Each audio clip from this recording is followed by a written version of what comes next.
ETF index mutual funds నేర్చుకుని stock మార్కెట్లో రాణించాలనుకుంటున్నారా? వెంటనే ఈ నెంబర్కి కాల్ చేయండి. నమస్తే రమగారు. నమస్తే జయ. రమగారు, మనం కొంచెం పురాణాల్లో నుంచి చాలా కథలు చెప్పుకున్నాం. ఏదన్నా ఒక మంచి పురాణంలో నుంచి. కానీ రెగ్యులర్గా చందమామ కథలు, విక్రమ బేతాళ వీటి మీద ఏ కథకు ఆ కథే నోవెల్స్ ఇవి. పురాణం అనగానే అదొక లాంటి భావన అనమాట. ఇదివరకు జరిగిందన్న నమ్మకం కదా జయ. అవును, అవును. ప్రధానమైనది కథ కాదు, నమ్మకంతో ముందుకెళ్తుంది కదా. బాగుంటాయి మరి పురాణ గాథలు బోల్డ్ అని. సీమంతిని కథ చెప్తా. ఓకే. దీనికి పూర్వాపరాలు బోల్డ్ కథలు ఉన్నాయి. ఒట్టి సీమంతిని కథే చెప్పుకుందాం మనం. దేంట్లో నుంచి అండి? అట్లా ఏదన్నా ఉందా? శివపురాణము అలాంటి సోమవార వ్రత మహత్యం కథ ఇది. సోమవార వ్రతం. Okay okay. శివపురాణం అయి ఉంటుంది. పూర్వం అంటే చిత్రకేతు అని ఒక రాజుగారు ఉండేవారు. ఈయనకి వరుసగా 8 మంది కుమారులు ఉన్నారు.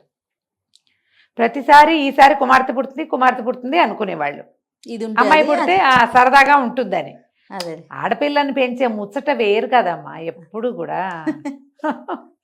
అమ్మాయి అంటే ఎన్నో సరదాలు, ఎంతో సంతోషం.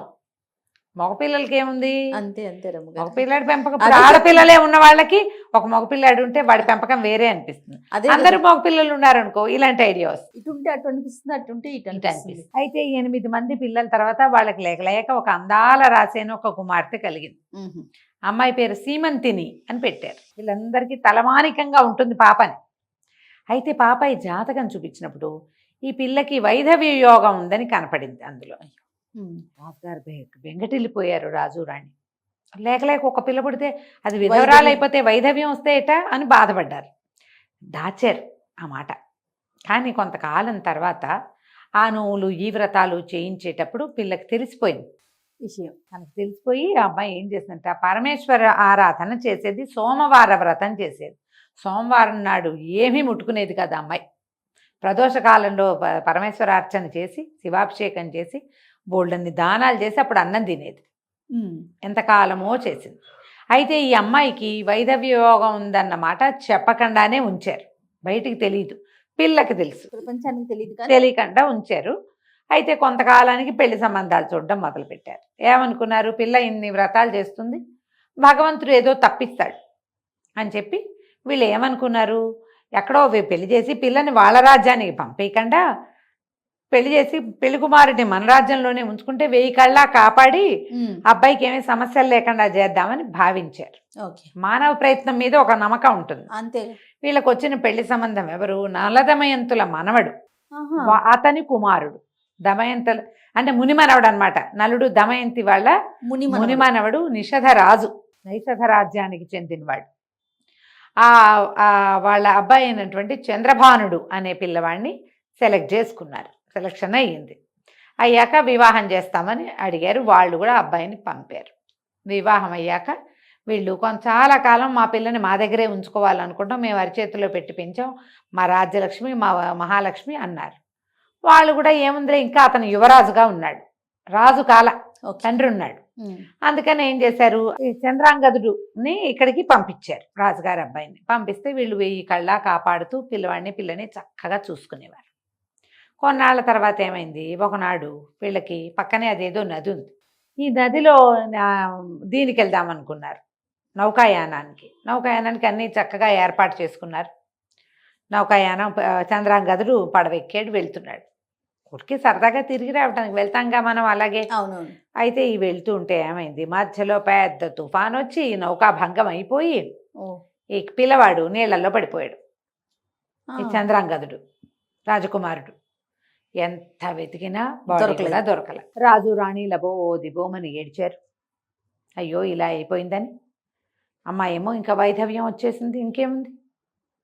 ఆ అమ్మాయి సౌభాగ్య చిహ్నాలన్నీ తీసేసి కేవలం శివారాధన చేసుకుని, భగవంతుడు ఇచ్చింది ఏం చేయలేం అని శివారాధన చేసుకుంటూ ఉండేది. ఈ చంద్రాంగదుడు నీళ్లలో పడ్డవాడు గంగానదిలో ఒక ప్రత్యేక ప్రాంతంలో మునిగిపోయి కింద ఉన్న నాగలోకం చేరాడు. కొంతమంది నాగకన్యకలు ఈ సౌందర్యవంతుడైన కుర్రాన్ని చూసి తీసుకుపోయారు నాగలోకానికి. ఆ నాగలోకంలో వాళ్ళు చాలా సంతోషంగా ఉంచారు. అక్కడికి వెళ్ళేసరికి బోళ్ళని వింతలు విడ్డూరాలు ఎన్నో. చాలా రోజులు అతను ఇక్కడ ఉన్నాడు, నాగలోకంలో ఉన్నాడు. ఆ నాగరాజు ఈ చిత్రకేతు ఉన్నాడు కదా, ఈ అమ్మాయి తండ్రి, ఆయన యొక్క స్నేహితుడు. స్నేహితుడి అల్లుడు వచ్చాడని ఎంతో సంతోషంగా చూసుకున్నారు. ఈ అబ్బాయికి తను ఇక్కడికి ఇట్లా వచ్చి వెళ్ళిపోతే ఈ నీళ్ళల్లో ఉంటే తన భార్యకి వైధవ్యం వస్తుంది లాంటి భావాలు కలగల పిల్లాడికి తెలియలా. వీళ్ళేమో అబ్బాయి చనిపోయాడు అయిపోయిందని ఈ పిల్లని ఈ పని చేశారు. ఆ పిల్ల వాళ్ళు ఏం చేయాలి, అమ్మాయే చేసేసుకుంది. ఎంతకాలమో ఉన్నాడు. ఈ ఆనందాలు సంతోషాలు అన్నీ అయ్యాక ఒకనాడు నేను వచ్చి చాలా కాలమైంది, మరి నన్ను పంపించేసేయండి అంటే, సరే ఏం చేశారు, ఇంకా కొన్నాళ్ళు ఉండు, ఇన్నాళ్ళు ఇంతకాలానికి వచ్చావు, మేము మా స్నేహితుడు అల్లుడివని అడిగారు. ఏదో ఇంకొక 4 రోజులు అయిన తర్వాత తక్షకుడి సహాయంతో 2 నాగకన్యలతోటి ఈ చంద్రాంగదుడు పైకి వచ్చేసాడు. ఊళ్ళోకి అడుగుపెట్టాడు. అడుగుపెట్టేసరికల్లా అబ్బో రాజు రాణి సంతోషించారు. ఊరంతా వేడుకలు చేశారు. పెళ్ళికైతే ఎక్కువ వేడుక ఇప్పుడు చేశారు. ఆ అమ్మాయి భర్త వచ్చాడు అనేసరికి సంతోషించింది. మొదట ఎంతకాలం అయిపోయిందంటే వాళ్ళిద్దరూ ఒకళ్ళనొకళ్ళు గుర్తుపట్టలేనంత కాలం బట్టి అయ్యింది. అమ్మాయి భర్త పోయాడు అనుకో, చాన్నాళ్ళు గడిచిపోయింది. నాగలోకాల్లోనూ స్వర్గలోకాల్లోనూ సమయం ఎంత అయిందో తెలీదు. మన రోజు కంటే వాళ్ళ రోజులు పెద్దవి. సరే మెల్లిగా ఒకళ్ళనొకళ్ళు గుర్తుపట్టారు. అయ్యో నా భార్య ఇలా ఈ పని చేసిందని అతను బాధపడ్డాడు. సరే మళ్ళీ భార్య భర్త కలిసి సంతోషంగా ఉన్నారు. ఉన్నాక ఏమైంది, నిషధ రాజ్యానికి మా రాజ్యానికి మేము వెళ్ళిపోతామని అన్నాడు. అమ్మాయి గండం తప్పిపోయింది అల్లుడిది. ఆ పిల్లకి విధవా యోగం ఉంది, వైధవ్య యోగం ఉంది. అప్పుడు ఈ కార్తాంతికులు వాళ్ళు వీళ్ళు లెక్కగట్టి అమ్మాయి సోమవార వ్రతం చేస్తోంది కాబట్టి తాత్కాలికంగా ఈ వైధవ్య యోగం పట్టించింది విధి. అతను జీవించున్నా ఈ అమ్మాయి సువాసినిగా లేదు, భర్త లేడు, సువాసిని చిహ్నాలు తీసేసింది, విరాగిగా జీవితం గడిపింది. దోషం పోయింది, ఇంకా అల్లుడికి ఏమీ ఢోకా లేదన్నారు. అనగానే కుర్రాడు ఏమన్నాడు, మేము మా రాజ్యానికి వెళ్ళిపోతాం, నిషధ రాజ్యానికి వెళ్ళిపోతామంటే సరే అని తీసుకుపోనిచ్చారు. ఈ సీమంతిని ఇతను ఇద్దరు కలిసి భార్య చంద్రాగదుడు భార్య భర్తలు ఇద్దరు నిషధ రాజ్యానికి వెళ్ళిపోయారు. ఆ అమ్మాయి ప్రతి సోమవారం నాడు విశేషంగా సోమవార వ్రతం చేసి సాయంకాలం అందరికీ దంపతులకి పూజ చేసి బాగా కానుకలు ఇచ్చేది. బంగారము అవి కానుకగా ఇచ్చేది. ఇప్పుడు నదిలో పడిపోయిన పిల్లవాడు మరణించాలి, కానీ ఈ అమ్మాయి చేసే సోమవార వ్రత మహత్యం వల్లే అతను జీవించి నాగలోకానికి వెళ్ళి వరాలు కూడా పొంది వెనక్కొచ్చాడని ఆ నిషధ రాజ్యంలో వాళ్ళందరూ కూడా ఈ అమ్మాయి చేసేటువంటి ఈ పూజల్ని ఈ దానాల్ని సమర్థించారు. పైగా ఈ రాజకుమార్తె చిత్రకేతు మహారాజు కూతురు కదా, ఈ అమ్మాయి బోల్డ్ ఆస్తి తెచ్చుకుంది, దానాలు చేసేవాళ్ళు. సాయంకాలం అవ్వగానే భర్తతో కలిసి పూజ చేసి దంపతులను అర్చించి దానం ఇచ్చేది. ఆ కాలంలో ఏమైందట, విదర్భ రాజ్యానికి చెందిన ఒక బ్రాహ్మణులకి 2 కుటుంబాలకి 2 అబ్బాయిలు ఉండేవాళ్ళు. వీళ్ళ పేరు సుమేధుడు, సోమేశ్వరుడు. ఈ కుర్రాళ్ళిద్దరూ గురుకులాలకు వెళ్ళి చదువుకున్నారు విదర్భలో. అయితే ఎంత బాగానో చదువుకున్నారు, చదువు అయిపోయాక ఇంటికి వచ్చేసారు. గురువుగారు పంపించేశారు, చదువు అయిపోయింది వెళ్ళిపోండి. ఈ వచ్చిన వాళ్ళిద్దరూ తండ్రులను అడిగారు, మా చదువులు అయిపోయినాయి, పెద్దవాళ్ళం అయ్యాం, మాకు వివాహాలు చేసుకోవాలనుంది, వివాహం చేసుకుంటాం చెయ్యండి అని తండ్రులను అడిగారు. అడిగితే తండ్రులేమో పేదవాళ్ళు, మీ వివాహాలు మేము చేయలేము నాయనా, మా దగ్గర డబ్బులు లేవు, రాజుగారిని అడగండి, రాజు ఏమైనా కనుక మీకు డబ్బిస్తే అవి పెట్టి మీకు వివాహాలు చేస్తామన్నారు. ఈ కుసుమేధుడు ఈ సోమేశ్వరుడు ఇద్దరు కలిసి విదర్భ రాజును చూడబోయారు. రాజుగారి దగ్గరికి వెళ్ళేసరికి రాజును అడిగారు, మేమిద్దరం వివాహాలు చేసుకోవాలనుకుంటున్నాం, మీరు ఏదైనా దానం చేస్తే వివాహం చేసుకుంటాము అని. రాజు నవ్వుతూ ఏమన్నాడు, మేమేం దానం చేస్తాము, నిషధ రాజ్యానికి వెళ్ళి సీమంతిని దానం చేస్తుంది, అక్కడికి వెళ్ళి తెచ్చుకోండి, బాగా భూరి దక్షిణలు ఇస్తుంది, పెళ్లి చేసుకోవచ్చు అన్నాడు. అనేసరికల్లా కుర్రాళ్ళు అన్నారు, కాదండి మేము విన్నాము, ఆవిడ దంపతులకే కదా దానం చేస్తుంటే, ఏముందో ఈ సోమేశ్వరుడు ఇంత నాజుగ్గా చక్కగా తెల్లగా అందంగా ఉన్నాడు, వీడికి ఆడవేషం వేయి, నువ్వు ఎలాగో అబ్బాయివే కదా, వీడు ఆడవేషం వేసుకుని భార్యాభర్తలుగా వెళ్ళి అక్కడికి వెళ్ళండి, చక్కగా దానం చేసుకుని తెచ్చుకుని చేరుకో పెళ్లి చేసుకోవచ్చు. రాజు నవ్వుతాలికి అన్నాడమ్మా, లేకపోతే మగవాడికి ఆడవేషం వేసి దానాలు తీసుకోండి అని చెప్పచ్చునా, తప్పు కదూ. ఆయన వేళాకోళంగా కుర్రాళ్ళు వివాహం కోసమని దానం అడగటానికి వచ్చారని వేళాకోళం చేశారు. ఈ కుర్రాళ్ళు ఇద్దరు ఇంటికి వెళ్ళి ఆవిడన్ని దానాలు చేస్తున్నప్పుడు మనం ఎందుకు చేయకూడదు అని ఆలోచించి సోమేశ్వరుడు అమ్మాయి వేషం వేసుకుని సుమేధుడు కుర్రాడుగానే బ్రాహ్మణ దంపతులుగా వెళ్ళారు నిషధ రాజ్యానికి. వెళ్ళిన తర్వాత ఎక్కడో దిగారు పూటకోళ్ళ ఇంట్లో. దిగుతారుగా సత్రంలో. దిగితే సోమవారం ఉదయమే ఆ సత్రంలో ఉన్న వాళ్ళు చెప్పారు, మీరు ఏదో కొత్తగా పెళ్ళైనట్టున్నారుగా, సాయంకాలం రాజ్యసభకి వెళ్తే అమ్మాయి గారు రాణి గారు నిషధ రాణి సాయంకాలం పూజ చేసుకుని దంపతులైన వాళ్ళని అర్చిస్తుంది, బాగా దానం చేస్తుంది, వెళ్ళి తెచ్చుకోండి అని చెప్పారు. మన వాళ్ళిద్దరూ పోయారు. అంతఃపురం బయట అంతా పెద్ద విశేషంగా పందిళ్ళు గిందిళ్ళు వేసి వాళ్ళంతమంది సైనికులు వాళ్ళు ఉన్నారు. చాలామంది బ్రాహ్మణ దంపతులు వెళ్తుంటే రండి రండి స్వాగతం అని తీసుకుపోతున్నారు. మన వాళ్ళిద్దరు కూడా పోయారు. చక్కగా తెల్లగా నాజుగ్గా ఉన్న సోమేశ్వరుడు ఆడవేషంలో మరీ ముచ్చటగా ఉన్నాడు. లోపలికి వెళ్ళిన తర్వాత సరే వీళ్ళకి అర్చన జరిగింది.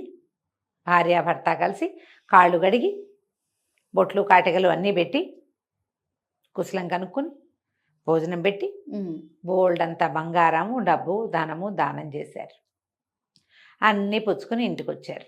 ఓకే, ఇంకేముంది ఇంటికి వెళ్ళిపోదామని ఆడవేషం తీద్దామనుకున్నాడు మనవాడు సోమేశ్వరుడు. అక్కడ ఏం చెప్పారు, సోమావతి అని చెప్పారు పేరు. సుమేధుడు సోమావతి. సోమావతి తాలూకు స్త్రీ వేషం ఊడి రాల. వీడు ఆడవేషంలో ఉండటానికి పెట్టుకున్నవన్నీ జుట్టు ఆ స్త్రీ సవేషానికి సరిపడా పెట్టిన సామగ్రి అంతా సహజంగా స్త్రీలకు ఉండేలాగా అయిపోయింది. బాగుంది. వాడు మామూలు అవల, మగవాడు అవలేదు ఇంకా. అయ్యో, మగవాడికి ఉండవలసినవన్నీ పోయినాయి, ఆడవాళ్ళకు ఉండవలసినవన్నీ వచ్చేసాయి. లబో దిబో ఏం చేసినా వీడు మామూలుగా అవ్వలేదు. వాడికి తెలుస్తోంది నేను స్త్రీగా మారిపోయాను అని. అక్కడి నుంచి ఈ పక్కనుండ సుమేధుని చూస్తే సిగ్గేస్తోంది కూడాను. ఆ లక్షణాలు కూడా వచ్చేసాయి. ఏం చేయాలో తెలియలే. ఇద్దరు ఈ ధనం సామాగ్రి అంతా పుచ్చుకుని పరిగెత్తుకుంటూ ఇంటికి వెళ్ళారు. తల్లిదండ్రి ఆశ్చర్యపోయారు. పిల్లాడు తమ కొడుకు ఆడదానిగా మారిపోతే ఏ తల్లిదండ్రులకి ఇష్టం ఉంటుంది? అక్కడి నుంచి నానా గందరగోళము అయ్యింది.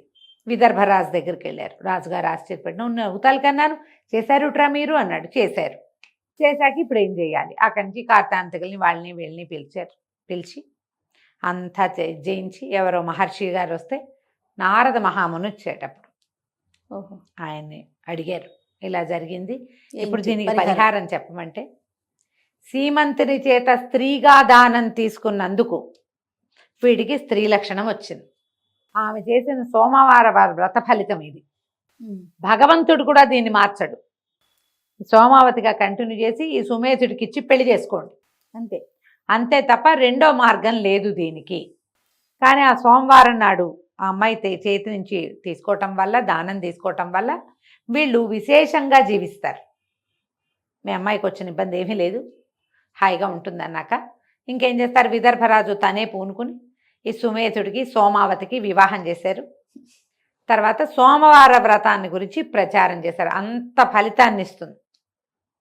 ఆమె దంపతులుగా భావించింది కాబట్టి వాళ్ళు దంపతులు అయిపోయారు. ఇది సోమవార వ్రత మహత్యపు కథల్లో ఇది చెప్తారు, సీమంతిని కథ. ఓకే, బాగుంది కదా? చాలా బాగుంది రమ్మగారు. ఇప్పుడు మనం సప్త శనివారాల వ్రత కథ చెప్పుకున్నాం కదా, అట్లాగే సోమవార వ్రతానికి ఒక ప్రత్యేకమైన నియమాలు ఉంటాయా? సోమవారానికే ఇప్పుడు ఈ పుస్తకాల్లో పురాణాల్లో చెప్పబడిన విధానాలు కొన్ని కనపడతాయి జయ.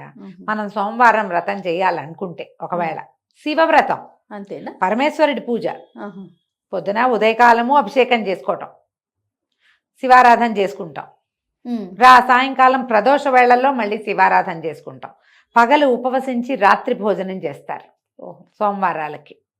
అలాగే సప్త శనివారాలుగానే సప్త సోమవారాలు చేసుకోవచ్చు. జన్మ సోమవారాలు ఉండేవాళ్ళు ఉంటారు. 40 సోమవారాలు చేస్తే విశేషమైన ఫలితం లభిస్తుంది అంటారు. పగలేం తినం, ఏదో పండు ఫలం అంతే, రాత్రికి భోజనం చేస్తాం. దీనికి ఏంటంటే ఈ ఉపవాసము దానికంటే కూడా ప్రధానమైనది అభిషేకం. శివుడికి శివాలయంలో శివ కానీ లేదా ఇంట్లో కానీ విశేషంగా ఈ ప్రదోషకాల అర్చన చాలా గొప్పది, అద్భుతమైంది. సాయంకాలం పూట చేస్తారు కదా, అది మంచిది. ఓకే, చేసుకోవచ్చు. తప్పకుండా. నమస్తే. నమస్తే.